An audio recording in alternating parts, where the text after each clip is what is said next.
Mercifully, there are but 3 games left for the Chicago Bears in their 2022 season. Yeah, when the team's 3-11, you're just counting down the time. You're waiting to get through the last game. Hopefully there are no catastrophic injuries that set the team back as you look forward to the 2023 season, but that's basically where we're at. So as you can imagine already, Bears fans, Bears media have been talking for weeks, if not months, about this offseason coming up for General Manager Ryan Poles and the Chicago Bears organization. And make no mistake about it, this is a massive offseason for the organization. It's huge. This is one of those seminal, key, pivotal moments in the organization's history. And that is not me trying to overhype it. That is not hyperbole. That is reality. Because a lot of people believe that Justin Fields is the face of the franchise for the future. Which means that for the first time in many, many years, the Bears go into the offseason potentially having the quarterback position answered, and answered well, and you got to build around him. All the while, the Chicago Bears are going to have a very high pick in round 1. It could end up being as high as number 2 overall. They're going to have some draft pick capital throughout all 3 days. Not to mention the fact they've got north of $100 million, what's it like $120, $130 million of cap space, some outrageous amount like that. So for a new general manager, he has a ton of draft capital to work with, relatively speaking. A ton of cap space to work with, no doubt about it. And holes all over the place on this roster. However, to me, I don't think we're at a place where we can say Justin Fields is absolutely the dude. I think what you can say right now is because of his running ability, he's not a bust. That he's not busting Fields just solely based off of his athleticism and his running ability. What type of quarterback he could be overall depends on what he can do as a passer, which we know we haven't really seen this year. And it comes down to what help General Manager Ryan Poles puts around him for next year in this offseason coming up. That will determine just how high the ceiling might be for Justin Fields as an NFL starting quarterback. Like if some people want to get so excited about what they've seen in terms of the dynamicism of the running efforts of Justin Fields, so be it, but I'm not. Got to be able to see this Bears offense be able to throw more consistently. I'm not laying that at the lap of Justin Fields here. I'm just stating a basic reality. So with that said, I look at this offseason as being critical for the evaluation of Ryan Poles as a general manager as much as anything else. Because it's all about doing it and doing it and doing it well, but more importantly, doing it right. And I want to be absolutely clear here. You can argue with a wall if you don't agree. The top priority for the Chicago Bears in the offseason is offense, not damn defense. The priority is not trying to decide between somebody like Jalen Carter and Will Anderson with the 2nd or 3rd overall pick. If you're doing that, you've done this offseason in the draft wrong. The top priority is not trying to sign a 3-technique defensive tackle.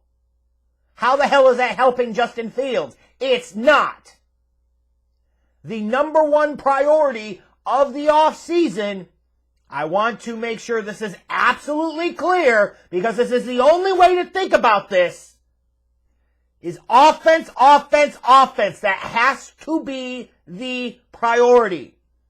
That is not a personal preference of mine. That is not just me trying to be contrarian. That is not just me trying to be difficult or be different. Anybody that's primarily focusing on addressing the defense in the offseason, they're the ones that are being dense, dumb, and difficult here, frankly. If you're in that boat, you are. You absolutely are. Because in today's NFL, it is offense that rules. It is offense, even with the slight downturn in offensive performances overall in 2022 across the league, it's still offense that rules the day. When you look at, let's say, points per game, You look at the top 10 teams in terms of points per game. Every single one of them, as of the time of this recording, from the Chiefs in the first slot to the 49ers in the 10th slot, has at least a 500 record. You've got like the Lions and Seahawks mixed in there, sure. But you look at some of the teams you're thinking about right now as potentially being Super Bowl threats. The Chiefs, the Eagles, the Cowboys, the Bills, the Bengals. Those are all 5 teams that in some way are being looked at as Super Bowl contenders this year. They're the top 5 scoring teams in the league. The Vikings are 8th. The Dolphins are 9th. The 49ers are 10th. The Bears are 19th. If you want to contend for championships, and I want to be absolutely clear about this, the goal of the program in 2023, with this much in terms of draft capital, with this much in terms of cap space, is not, well, we think we could contend for the wild card. Bullshit! If Justin Fields is what you think he's supposed to be, if you think he is what he is, if he is what you think he is, then the fucking goal is the Super Bowl. Not a goddamn wild card berth. Not a divisional title. It's the Super Bowl. It's time to raise the standards, people. But in order for that to happen, you have to address the offense.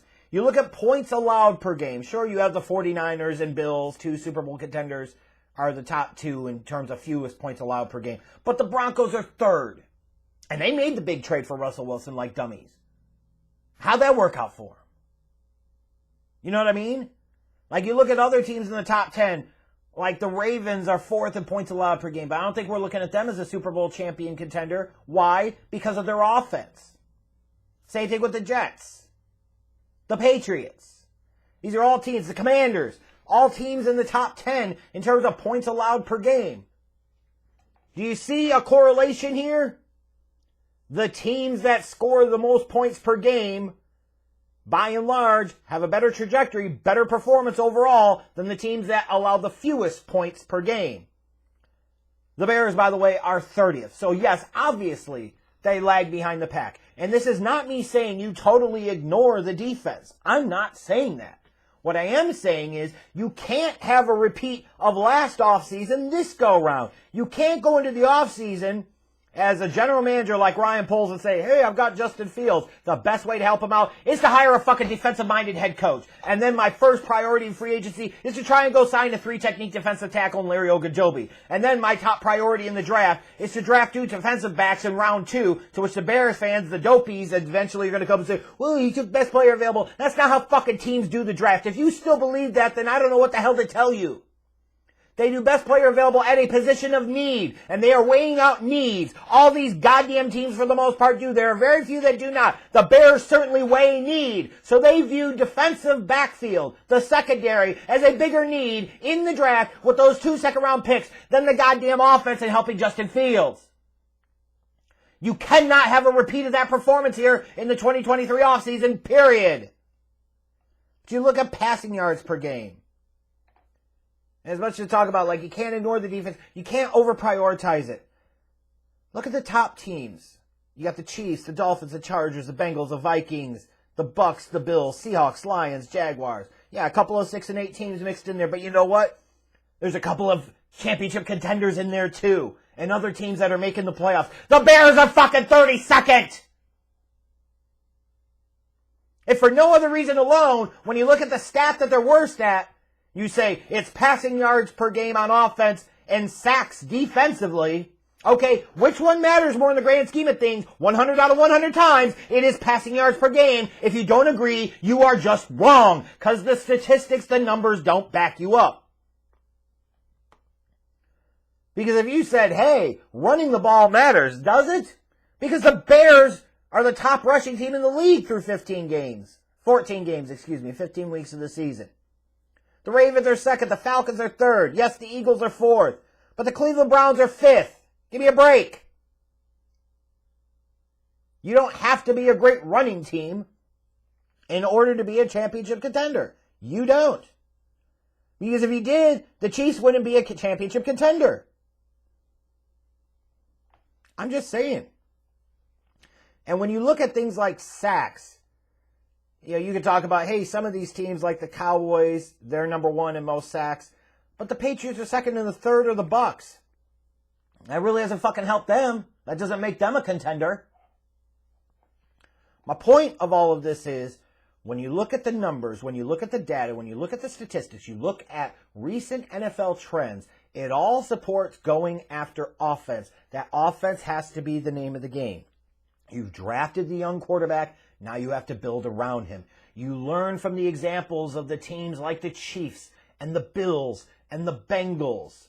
And even if you want to look this year to some degree with the Miami Dolphins, like they had a bit of a turnaround, right? Why? Because they continue to reinvest around Tua Tagovailoa. Look at what the Bills did with Josh Allen. Look at what the Eagles did with Jalen Hurts. You get your young quarterback, and then you build the fuck around him. That is the priority. And for those of you who are going to say, well, defense wins championships and defense matters, does it fucking really? Because the recent NFL history indicates that it does not. Look at last year's Super Bowl. The Rams and Bengals were in the top 10 in points scored and middle of the pack in terms of points allowed. So no, you're freaking wrong. You look at the year before, the Bucks beat the Chiefs, and all these dumb dicks are going to talk about, well, it was the Bucks defense that won them that Super Bowl. No, it was the fact that they were able to score 31 points in 3 quarters against the Chiefs, and if they needed to score 45 or 52 in that game, they just as easily could have. That's why they won the fucking Super Bowl, because they were able to put up so much offensively, the Chiefs had to make some decisions, go for it on 4th downs, where maybe normal situations you would not. And when you look at those 2020 teams, you look at the Bucks, they were 3rd in points scored offensively, 8th in points allowed defensively. The Chiefs, 6th in points scored, 10th in points allowed. So that's 2 straight years you could point to both teams being in the Super Bowl, where offensively they scored more points, had a higher ranking in the respected to the league in terms of points scored compared to points allowed. It's almost like that's an indicator of a trend. The year before, the Chiefs, 49ers, what do you know? Same fucking thing. We think about the 49ers and their defense, but this was a team that was second in the league in points scored during the regular season that year. The difference being is that when it came down to it, the defense fell apart a little bit late. The Chiefs kept coming, and then they didn't have the guy that could get it done in Jimmy G. You talk about the Patriots and Rams a few years back when they had kind of that defensive battle snooze fest in the fucking Super Bowl. Both of those teams getting into it, though, the Rams were second in the league in points scored, 20th in points allowed, and their defense wasn't great, and yet the Patriots had a hell of a time against them in the fucking Super Bowl.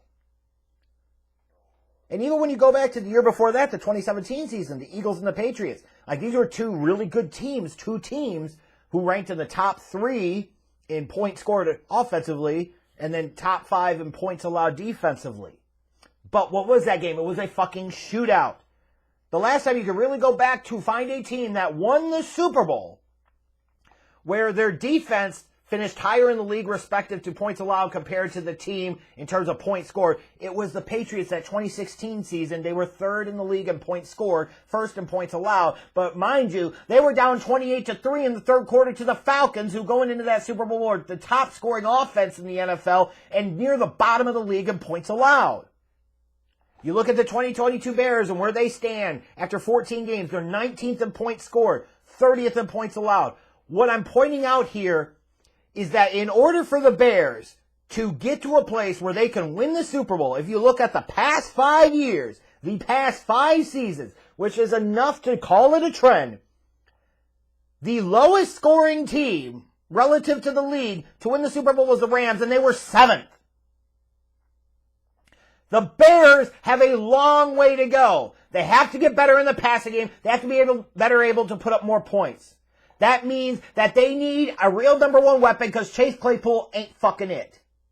And it doesn't mean you hitch your wagon too much to Darnell Mooney because what the hell is he at this point? You have a need realistically for 4 new starters on the offensive line. Tevin Jenkins can stay. He's proven himself. For those of you saying Braxton Jones, I say, what the fuck about him? Are you opposed to upgrading over him? Really?